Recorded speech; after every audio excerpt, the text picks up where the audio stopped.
میرے رسول کریم علیہ السلام نے ارشاد فرمایا، حضور فرمانے لگے جس گھر میں اللہ کا ذکر ہوتا ہے وہ گھر زندوں کا ہے، اور جس گھر میں رب کریم کا ذکر نہیں ہوتا وہ گھر زندوں کا نہیں ہے۔ گھر نا ہم نا کتابوں میں پڑھتے ہیں کہ ایک بزرگ کہتے ہیں، حضرت فضیل بن عیاض کہتے ہیں کہ میں ایک گلی سے گزر رہا تھا تو گھر کے اندر کسی قاری صاحب نے قرآن کی آیت پڑھ دی، وَلِمَنْ خَافَ مَقَامَ رَبِّهِ جَنَّتَانِ، میں میرے کانوں سے ٹکرائی تو اللہ نے میری کایا ہی پلٹ دی، میں توبہ کر گیا۔ اب گھر کے اندر سے آواز آئے تو صحیح نہ تلاوت کی، پر اندر سے آواز آتی نہیں ہے، ڈیک بجنے کی آواز آتی ہے، یا ٹی وی چلنے کی آواز آتی ہے، یا دھوم مچانے کی آواز آتی ہے۔ عبادت کا وہ جو خاص شوق تھا، وہ جو حسن تھا، وہ جو توانائی تھی، وہ جو بات تھی۔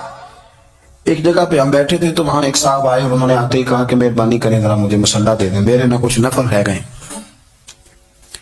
تو میں نے وضو کر لیا تو کوئی مصلی مل جائے، مصلی انہیں دے دیا گیا، وہ مصلی لے کے چلے گئے تو پیچھے ایک صاحب نے تبصرہ کیا، کہنے نے کتنا ریاکار بندہ ہے، لوگوں کو دکھا رہا ہے کہ میں نفل پڑھتا ہوں، ہے کو بات کرنے والی۔ میں نے اسے کہا تو مہربانی کرنا، اس طرح کی ریاکاری تو بھی کر، پکڑ مصلی اور جا تو بھی تھوڑی ریاکاری کر کے آ، اٹھ ذرا، شکر کر کوئی یہ ریاکار بھی ملا ہے، کوئی نفل پڑھ کے ریاکاری کر رہا ہے۔ اللہ کا میں کہتا ہوں کو پڑھے تو صحیح نہ یار، یہ کوئی دور ہے نفل پڑھنے کا، اس میں تو لوگوں کا مزاج ہی نہیں، طبیعت ہی نہیں۔ میں نے کہا چل مہربانی کر، یہ لے مصلی اور تو بھی جا تھوڑی سی ریاکار کرو تو صحیح نا، مزاج ہی نہیں، ذوق۔ جمعے کی نماز پڑھ کے یوں دنیا بھاگتی ہے، اوہ ہو پتہ نہیں کون سی پیچھے آگ تھی جو بجھائی جائے گی، اور آج تک لوگ مسئلہ پوچھ رہے ہیں کہ جمعے کی بعد والی سنتیں کتنی ہوتی ہیں۔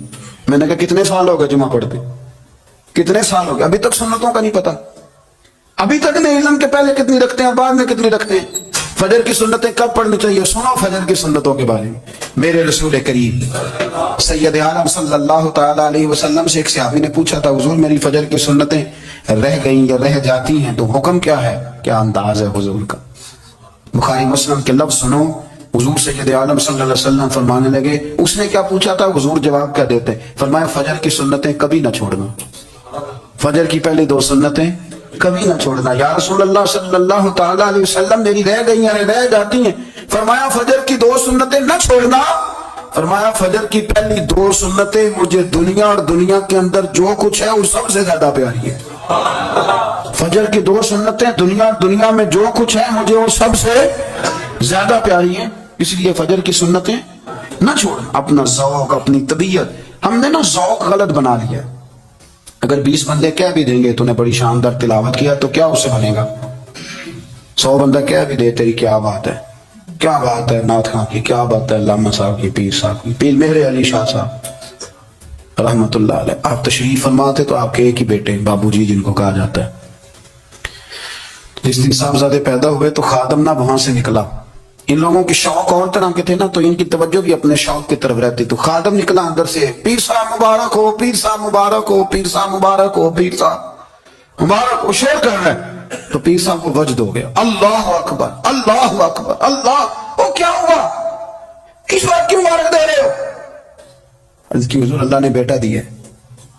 تو آپ فرمانے لگے اچھا حضور آپ کیا ہوا، آپ تو پریشان ہو گئے۔ فرمانے لگے جب تو نے 3 دفعہ کہا نا مہر علی کو مبارک ہو تو میں سمجھا تھا شاید تجھے کسی نے بتا دیا ہے کہ مہر علی سے اللہ راضی ہو گیا، میں سمجھا تھا کہ شاید تو یہ خبر لے کے آیا ہے کہ کسی نے بتایا ہے کہ مجھے آج خبر ملی ہے کہ مہر علی سے رب اچھا پتر ہوا ہے، الحمدللہ اللہ کا شکر ہے، پر میرے لیے مبارک کا دن وہ ہوگا جب میرا رب کہے گا کہ میں مہر علی سے راضی ہوں، میرے محبوب کہیں گے کہ میں مہر علی سے۔ آپ بات کو سمجھیں، شوق ہی کسی اور طرف تھا، دل ہی کہیں اور لگا ہوا تھا، طبیعت ہی کہیں اور مائل تھی۔ کوئی وظیفہ پوچھتے تھے تو پڑھتے تھے وہ لوگ، کچھ اللہ اللہ انہیں بتائی جاتی تھی تو کرنے کا ذوق رکھتے تھے، طبیعت تھی، قائل تھے۔ حضرت ربیع کہتے ہیں میں بڑی دور سے سفر کر کے گیا حضرت ویس کرنی سے ملنے، بڑی دور سے، اور جب میں پہنچا تو فجر کا وقت تھا، تو حضرت ویس کرنی کو میں نے پا لیا، تو وہ نماز پڑھ کے نا قرآن شریف لے کے بیٹھ گئے۔ فرماتے اشراق چاشت کا وقت ہوا تو نفلوں کی نیت باندھ لی۔ محدث ابن الجوزی نے لکھا ہے، فرماتے ہیں پھر جب زوال کا وقت ہوا تو مسجد میں جھاڑو دینے لگ گئے، زور کی نماز پڑھ کے تو عصر کی تیاری تک وہ مسجد میں بیٹھے رہے، اور میرے نبی پاک علیہ السلام نے فرمایا جو نماز کے انتظار میں بیٹھا ہو وہ نماز ہی میں ہے، وہ نماز ہی میں ہے. فرمایا میری دنیا میری امت کی جو رہبانیت ہے نا وہ اتنی ہے کہ نماز کا انتظار کرے. اذان کے بعد نماز کا یہ راہب ہے, یہ اس وقت چھوڑ کے بیٹھے ہیں ذرا کچھ. فرماتے ہیں عصر تک انہوں نے اللہ اللہ کی, پھر مغرب تک کی, عشاء کی نماز ہوئی تو نماز پڑھی تو وہ تھک گئے. اب مجھے وہ فارغ ہوا مصلی چھوڑے تو میں ملاقات کروں نا. یہ آپ حیران نہ ہو کہ اتنی دیر بندہ کیسے اللہ اللہ کر, ہم نے کی نہیں نا اس لیے ہم پریشان ہیں. جو عادی ہوتے ہیں وہ کر بھی لیتے ہیں. وہ یہ کام میری بات کی سمجھ آ رہی ہے؟ جب جاتے ہو کسی دفتر میں تو 8 گھنٹے کھڑے رہ لیتے ہو نا, مجبوری ہوتی ہے تو کھڑے رہا جا سکتا ہے. پاسپورٹ کے دفتر بولیے, امیگریشن کی لائنوں میں, اور میں نے تو ایمبیسیوں میں بندے 12 گھنٹے پہلے جا کے کھڑے دیکھے, رہ لیتے ہیں کھڑے. تو اگر ان کاموں کے لیے رہا جاتا ہے تو اللہ رسول کے لیے بھی کھڑے رہا جا سکتا ہے. تو فرمانے لگے کہ جب عشاء کی نماز کے بعد آخر انسان تھے, تھک گئے, نیند کا غلبہ ہوا تو تھوڑی ایسی آنکھ بند ہوئی تو کھلی تو رونے لگے. حضرت ویسے کر دیا, رو کے کہنے لگے مالک مجھے غافل تو نہ کر, ابھی میں نے کیا بھی کچھ نہیں, دن ختم ہو گیا, کوئی نفل نہیں, کوئی اللہ اللہ نہیں, اللہ مجھے غافل نہ کر, میری مدد فرما. فرماتے ہیں جب وہ روئے تو میرے ساتھ جو شخص تھا, میں نے کہا اٹھو چلیں. کہنے لگا حضور ملنا نہیں. فرمایا جو میں لینے آیا تھا وہ مجھے مل گیا, جو میں ان سے سیکھنے آیا تھا وہ مجھے نصیب ہو گیا, اب اور میں نے کیا لینا, ختم ہو گئی بات, اٹھو چلیں.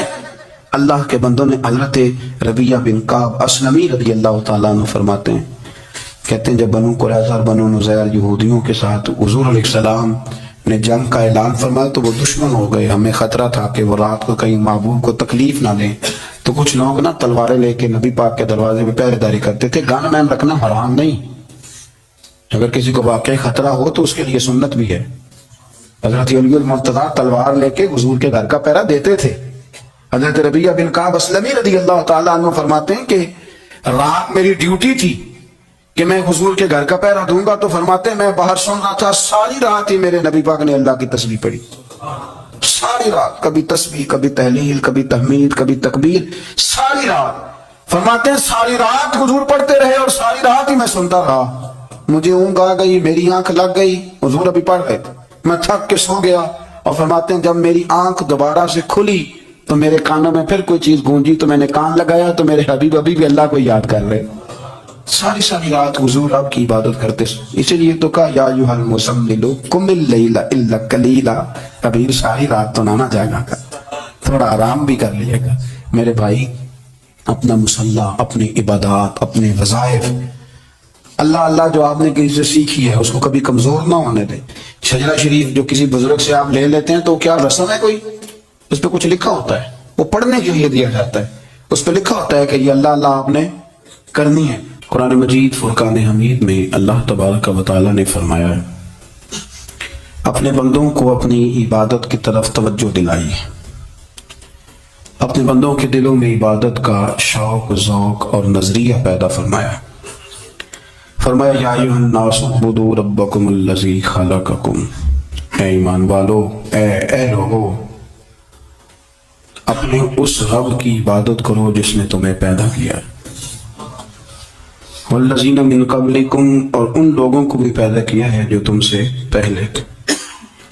تمہیں عبادت کا نفع یہ ملے گا لعلکم تتقون, کہ تم پرہیزگار ہو جاؤ.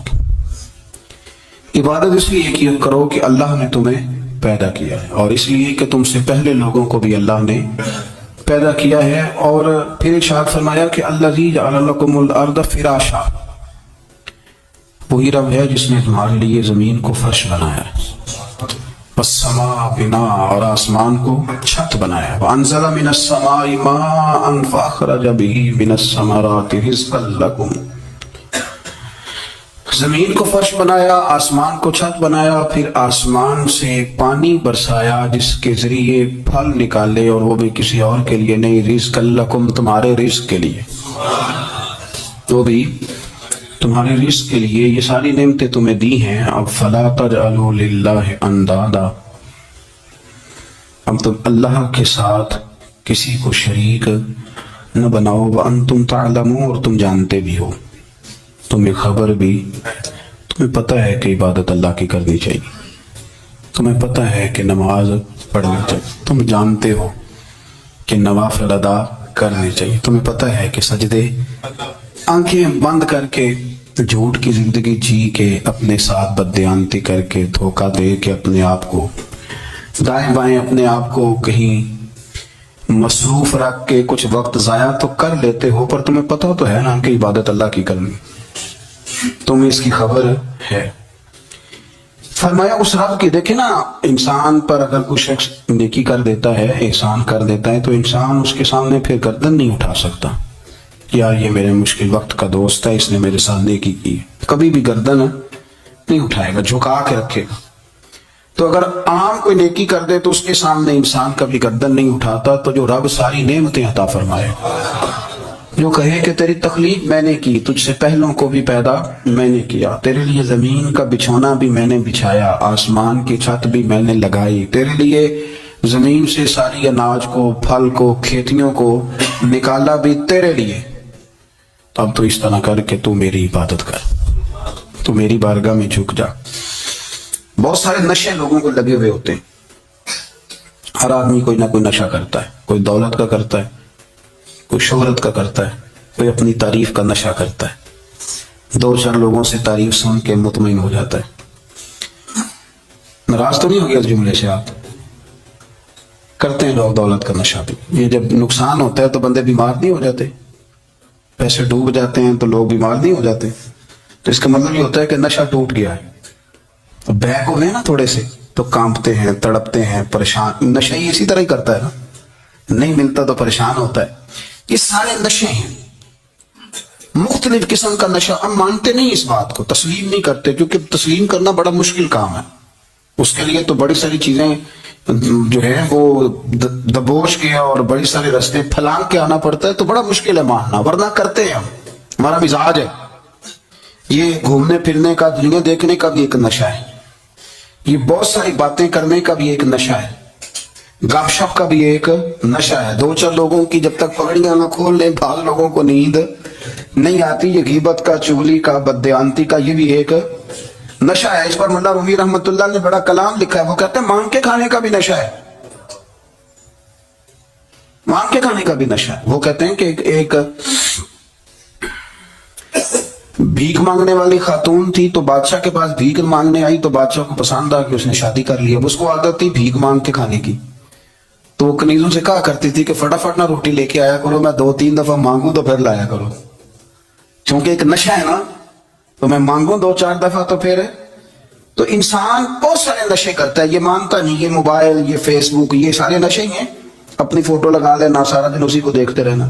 اور بڑے بڑے سیانے بندے جو وزادار ہیں، بڑے وزادار لوگ ہیں، لیکن وہ بھی سنجیدگی کے قائل نہیں، اس طرح کے نشوں کا شکار ہے۔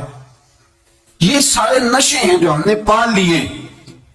ہمارے صوفیاء، ہمارے بزرگ فرماتے ہیں کہ تم اس طرح کرو، اگر سارے نشوں سے بچنا چاہتے ہو تو سجدے کا نشہ شروع کرو، سجدے کا نشہ شروع کرو۔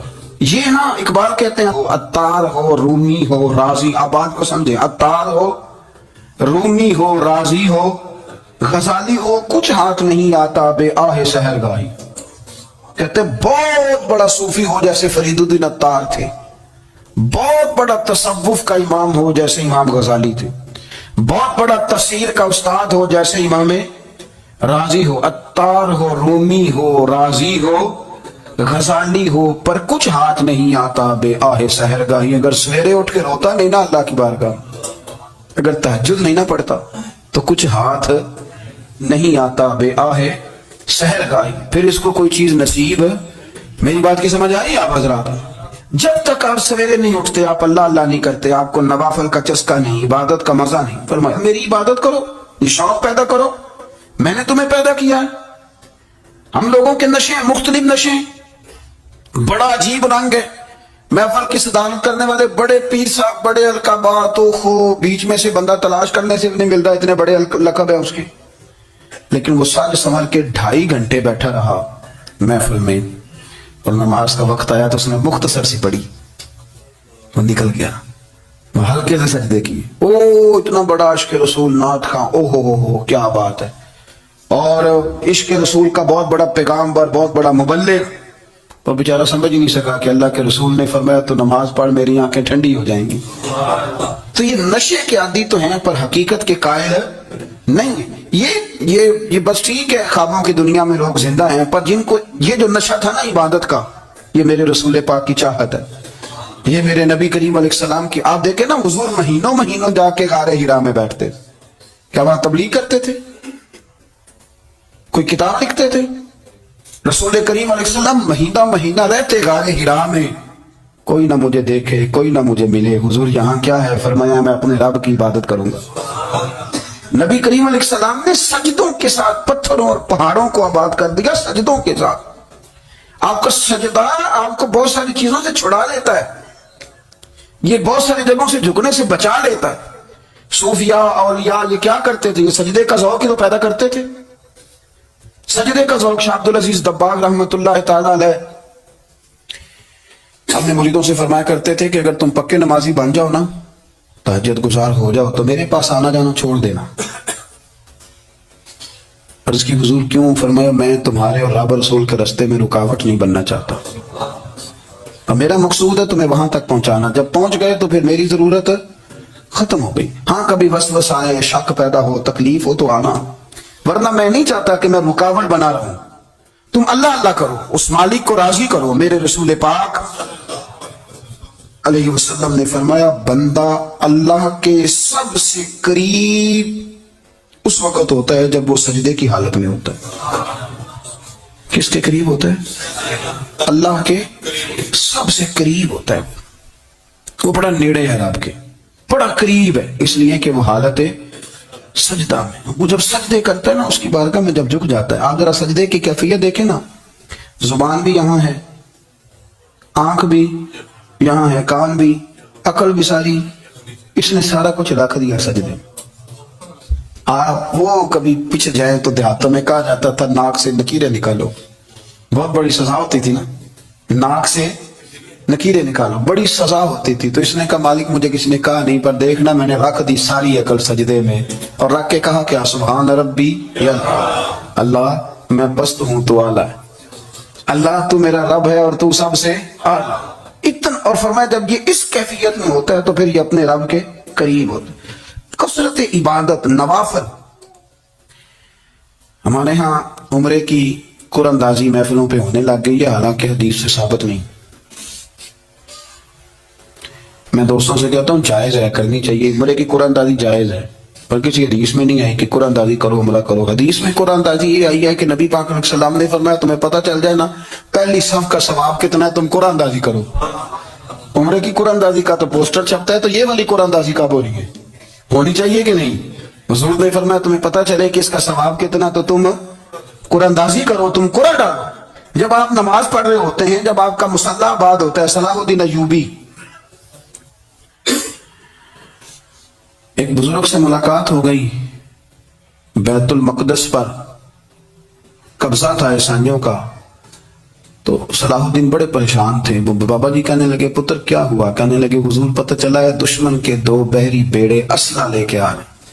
مسلمان پہلے ہی کمزور ہیں, اور اب اگر 2 بحری بیڑے اور آ گئے تو حضور مسئلہ بن جائے گا.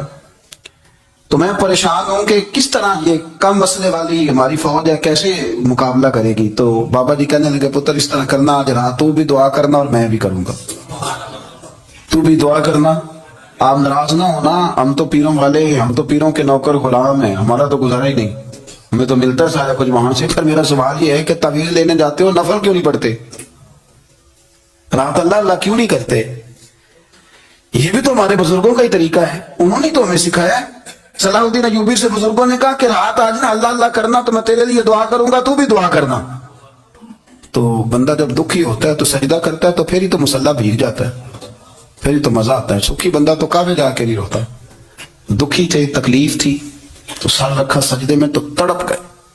اور وہ بابا جی کہتے ہیں میں مسجد آیا تو صلاح الدین چیخے مار کے رو رہا تھا, اور کہہ رہا تھا مالک میں کوئی اپنی شان کے لیے تو نہیں نہ لڑ رہا, اللہ کو میں کوئی قبضوں کے لیے تو نہیں لڑ رہا, مالک تیرے لیے لڑ رہا ہوں, مجھے بے آبرو نہ کرنا, میری مدد فرمانا. کہتے ہیں میں آیا تھا کہ مسجد میں دعا کروں گا, پر صلاح الدین ایوبی کو روتے دیکھا تو میں لوٹ گیا. تو سویرے صلاح الدین ملے تو بڑے خوش تھے. میں نے کہا پتر کیا ہوا؟ کہنے لگے حضور وہ بحری بیڑے 2 آ رہے تھے نا اسلحہ لے کے, دونوں ڈوب گئے پانی میں ڈوب گئے. تو بابا جی کہنے لگے صلاح الدین وہ پانی میں نہیں ڈوبے, وہ تیرے آنسوؤں میں ڈوب گئے. وہ غرق ہو گئے، وہ جو تو نے مسلح بات کیا تو وہ تیرے آنسوؤں میں ڈوب گئے، وہ غرق ہو گئے، وہ تباہ اتنے قیمتی تھے تیرے آنسو کے بہا لے گئے دشمن کے بحری بیڑوں کو۔ میرے بھائی ٹھیک ہو گیا جی، میرے عزیز سمجھ لیں اس بات کو ہمیشہ کے لیے، اور اس پر غور کرنے اچھے طریقے سے کہ میرے رسول کریم سید عالم صلی اللہ علیہ وسلم نے نا ہماری توجہ دلائی، حضور نے ہمیں بتلایا، ہمارا ذوق بڑھایا عبادت کی طرف۔ ایک صحابی تھے حضرت ابو فاطمہ رضی اللہ تعالیٰ عنہ، یہ ترمذی شریف کی حدیث ہے۔ نبی پاک علیہ السلام نے فرمایا ابو فاطمہ قیامت کے دن مجھ سے جلدی ملنا چاہتے ہو کہ دیر کے ساتھ؟ تو کہنے لگی حضور کون ہوگا جو دیر سے ملنا چاہے گا، ہم نے تو جان دے دی وعدہ دیدار پر۔ اعلیٰ حضرت فرماتے ہیں جان دے دی وعدہ اور نقد اپنا دام ہو ہی جائے گا، مجھے لگتا ہے کہ یہ سودا نقد و نقد ہو جانا ہے، کیونکہ ہم نے جان دے دی وعدہ دیدار پر۔ آپ نے وعدہ کیا تھا کہ مریں گے تو پھر زیارت ہوگی، تو مر گئے ہم زیارت کی خاطر۔ جان دے دی وعدہ دیدار پر تو نقد اپنا دام ہو ہی جائے گا۔ اے رضا ہر کام کا ایک وقت ہے، دل کو بھی آرام ہو ہی جائے گا۔ تو حضرت ابو فاطمہ رضی اللہ تعالیٰ عنہ سے نبی پاک صلی اللہ علیہ وسلم نے فرمایا جلدی ملنا چاہتے ہو کہ دیر سے؟ عرض کی حضور فٹافٹ ملنا ہے، میں نے قیامت کے دن آپ سے جلدی ملنا ہے۔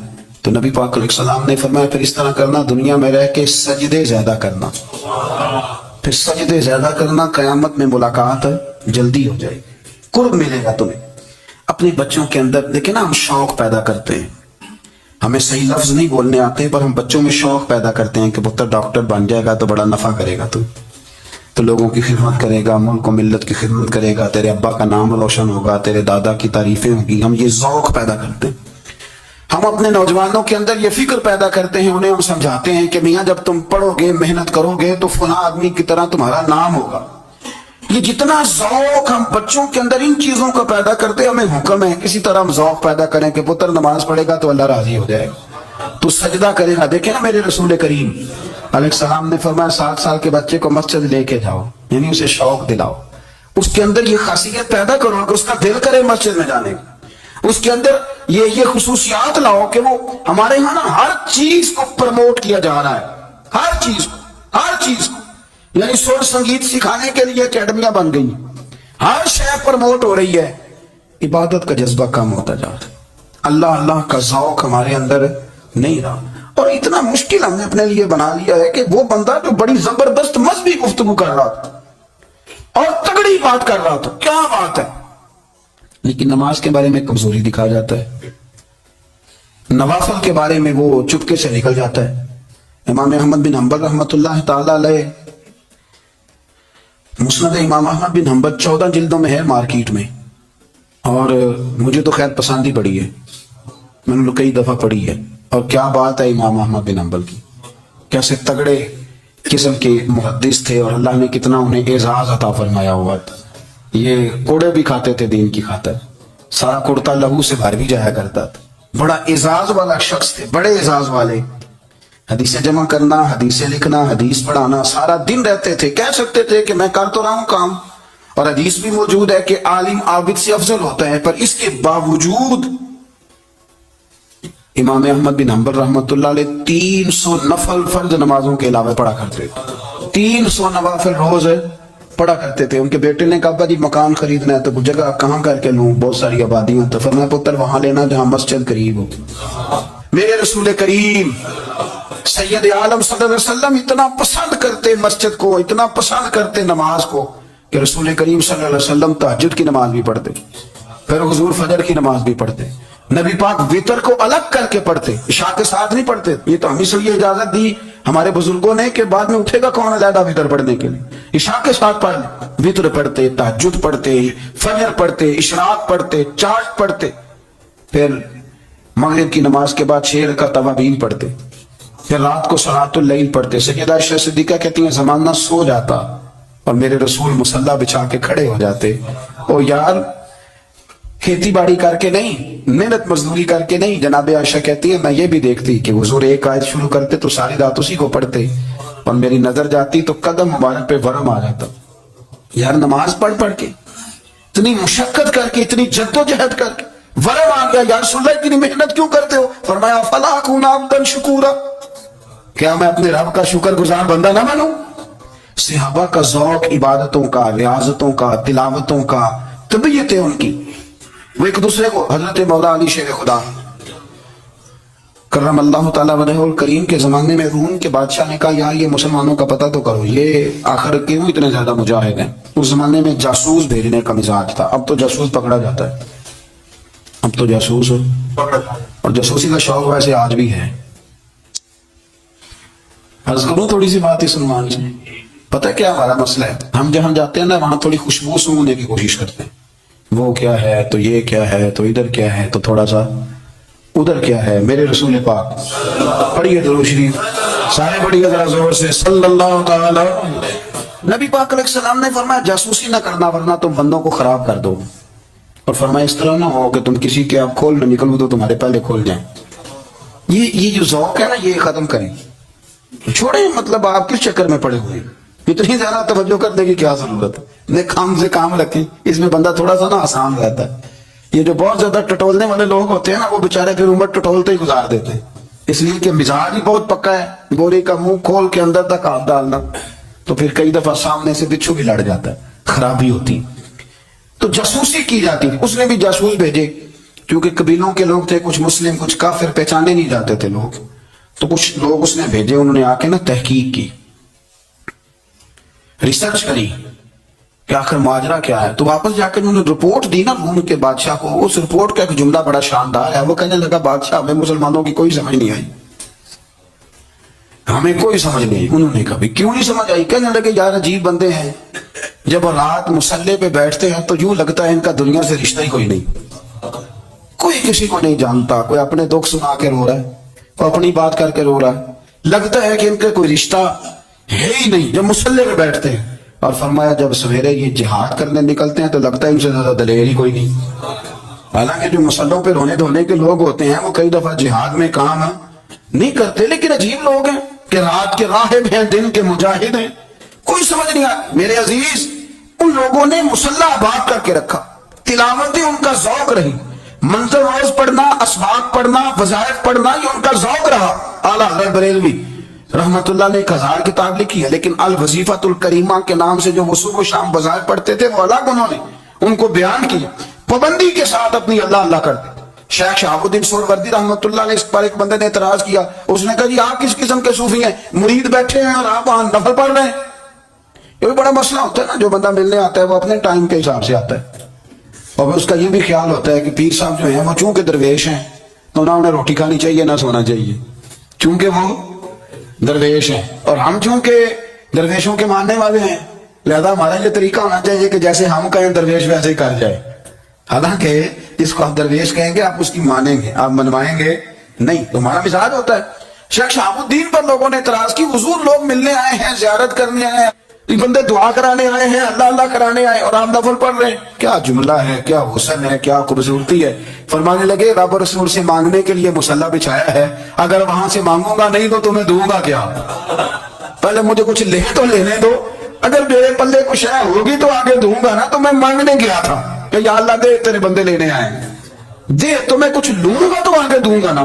لیکن ہمارا یہ سٹیٹس، یہ مزاج، یہ شعور نہیں ہے۔ گپیں، کہانیاں، داستانیں، گفتگو، خطابت، واز، کیا بات، لیکن اگر کچھ کرنے کا کام ہو تو وہ نہیں ہم سے ہوتا۔ میرے نبی کریم علیہ الصلوۃ والسلام نے مصلی سے دل لگانے کا درس دیا، حضور نے توجہ دلائی، صحابہ اس ذوق کے حامل لوگ تھے، وہ کوشش کرتے تھے۔ جناب صدیق اکبر رضی اللہ تعالیٰ عنہ کا عبادت کا مزاج ہمیشہ قائم رہا۔ حضرت عمر فاروق ساری رات اللہ کے حضور کھڑے رہے۔ حضرت عثمان غنی رضی اللہ تعالیٰ عنہ عشاء کی نماز پڑھ کے 2 رکعتوں کی نیت باندھتے تھے، 15 سپارے پہلی رکعت میں پڑھ دیتے اور 15 سپارے قرآن مجید کے دوسری رکعت میں پڑھ دیتے۔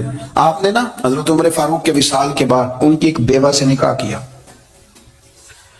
حضرت عثمان غنی نے نکاح کیا۔ وہ خاتون آپ کے نکاح میں آئیں تو عرض کرنے لگی امیر المومنین میرے لیے اعزاز تو بہت ہے کہ میں امیر المومنین کی بیوہ تھی تو امیر المومنین کی منکوحہ ہو گئی ہوں، لیکن حضور نہ تو میں جوان ہوں کہ میرے اندر رغبت ہوتی اور نہ میں اب اس قابل ہوں کہ کوئی خدمت کر سکوں، میرے ساتھ نکاح کی وجہ کیا بنی؟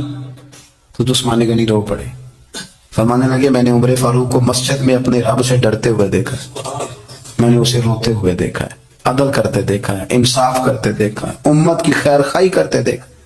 ہمارے ساتھ نکاح اس لیے کیا ہے کہ تم مجھے یہ بتاؤ کہ عمر فاروق گھر کے اندر اپنے رب کو کیسے راضی کرتے.